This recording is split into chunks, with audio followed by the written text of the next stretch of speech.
Hi, and welcome to Bead Mosaics. I'm Sabrina Fry, and I am a professional bead artist.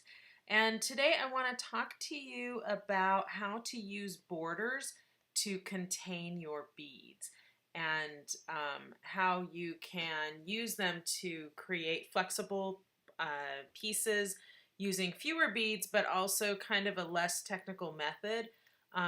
Right here, what I'm going to do is use EVA foam, or what we refer to as art edge. Is a bipolymer product that is made of acetate, sold in most craft stores. This is one that has a self-adhesive backing on the back, which is why it's white on one side, and then this is just a plain black, which I use for outlines often. If you decide to cut this yourself, make sure that you have a brand new sharp blade as well as a metal ruler. If you want to skip this process, you can buy pre-cut sheets from beadmosaic.com and save yourself the hassle. Into small skinny strips, and the width of the strip is going to be dependent upon its use. So here I'm going to start out with some strips that are a little bit wider, and I kind of use pasta descriptions for this. So this is your fat linguine spaghetti that you would have like a fettuccine with, and these are used for outline borders, and I'll show you that in a few minutes. To give you added flexibility and to make larger pieces, these are actually sold in rolls 60 feet long on beadmosaic.com. These can also be used as borders for your outlying pieces, not the inside lines, but the outside lines. They don't bend as well, although they are fairly flexible once you get them really skinny, but they're great for outlining pieces. Then from there, we're going to go to even skinnier ones. And these are kind of more like a spaghetti thinness, or like angel hair pasta. And these are the ones that we're going to actually use inside the pieces in the lines. They're most flexible, and they are the skinniest pieces. Now, you want to make sure you use a sharp blade, otherwise it will shred all the pieces. And you also want to make sure that you cut on the foam side, not the paper side. In order to make your life easier, we now have the Art Edge products available pre-cut for you in all the glitter colors: black, gold, silver, and white, as well as plain black and white. And they are super easy. All you have to do is peel them off the paper and stick them down to your project. Okay, when you have your strips cut, and I'm going to show you a little bit more of the cutting. I'm cutting them wide here, and I'm using the metal ruler to help keep it straight and true. But what I'm going to use them for is the outside of this piece. And what that allows you to do is put the piece in a frame and have the frame not interfere with the beads. And that is the goal, is you want to be able to put it like in a standard size frame, and not have anything stick out funny because the beads are making things uneven. So If you want, you can cut several of them and keep them around, or you can order them on the roll, which again makes it a lot more flexible to do larger projects. what you're going to do here is just peel the back off, stick it down, lay it down, and stick it. Now, once these are stuck, they are stuck for good. So be really careful about where you place them. They don't have to be perfect on the outside, because again, you're going to put these in a frame and that ultimate outside edge is not going to be seen. Now, these sheets come in a 9 by 12.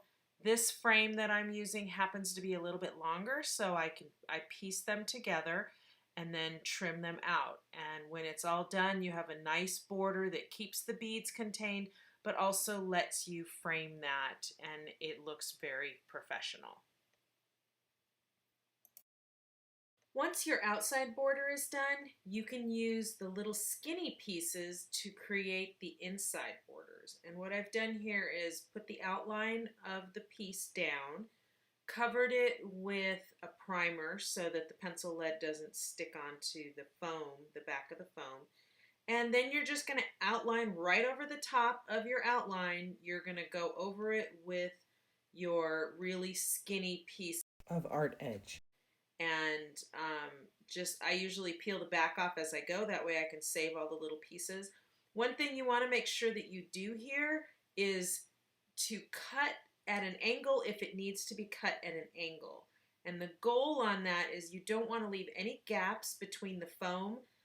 One, it doesn't look professional, but also it allows glue to seep through. And when you place your glue in the places you want it, you don't want it seeping all over the place into other areas. So this helps keep things nice and neat. You want to just place it down, push it down. Once it's stuck, it's stuck. So don't try removing it and moving it around. It takes a little practice, but you'll get the hang of it. And like I said, just make sure all your connections are neat and clean and that your angles are cut properly so that you don't have any gaps in between those. And you're just going to go ahead and do this for the entire piece. And then after that, we're going to start to fill it in with beads. But you want to do a really good job with this part. Preparation is everything with this form of work. There's a lot more pre-bead work than most people realize.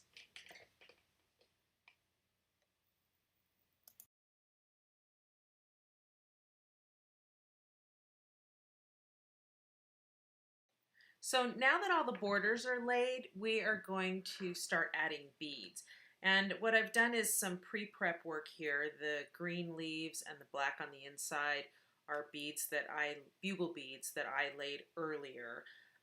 But the outside petals on this flower are done with using the foam. And here I'm just filling in these areas with beads. Now the pink lines that you see behind them are just some accent lines that I thought I would put in there, but they actually never ended up showing through the beads, so they were kind of useless. But sometimes I do add color behind the beads, especially if I'm using a translucent bead. It will manipulate the color of the bead if you use a transparent or translucent bead. So here I am just changing shades of pink as I radiate out. And that's just adding some depth and texture and color to these flower petals before I put the glue in. And what you want to do is you want to fill the cavity that you created. Um, the nice thing about the acetate or the foam is that it is the same depth as the bead. So it will hold them in nicely. What you want to be careful of is not to overfill it, because that will cause bunching of the beads when you pour the glue in, and you'll have a lumpy look rather than a smooth finish. So you want to be careful that you don't have any beads overlapping each other, that they're laying flat. And a lot of this is just feel and practice. I do not line the beads up and organize them super well because I like that they face in different directions. But I do make sure that they are layered as a single layer, and I don't do too much at one time. This flower, the whole piece is only 8 by 8. I don't recommend trying to take on too much at one time because you tend to end up bumping beads. And then once the cavities are filled, I go back in with the tweezers and I fill in any little holes and gaps. And sometimes this takes getting a magnifying glass out to do that. Other times you can just kind of eyeball it. But again, you want to make sure that those cavities are filled to capacity, but not overfilled.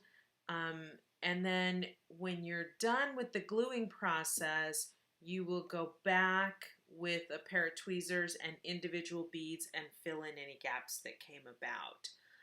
But if you do a good job with this aspect of it, as far as filling it in, making sure that they're flat, then you won't have very much work to do later on when you want to fill them up and even them out. So enjoy filling.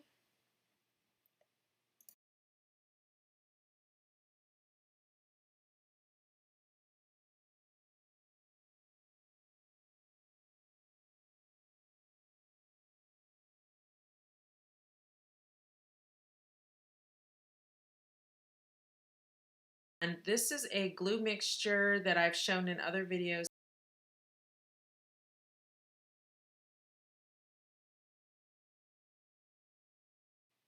Now that everything is filled, we're going to pour the glue in. And Called Sabrina Skinny Glue, and it's available on beadmosaic.com. the reason it is so watery is because we want it to sink down below the beads. We want it to be thin enough to go into the holes, into the beads, and not be too thick to go to do that for us, because then it'll leave a residue of glue around the beads that you can see, and you don't want that.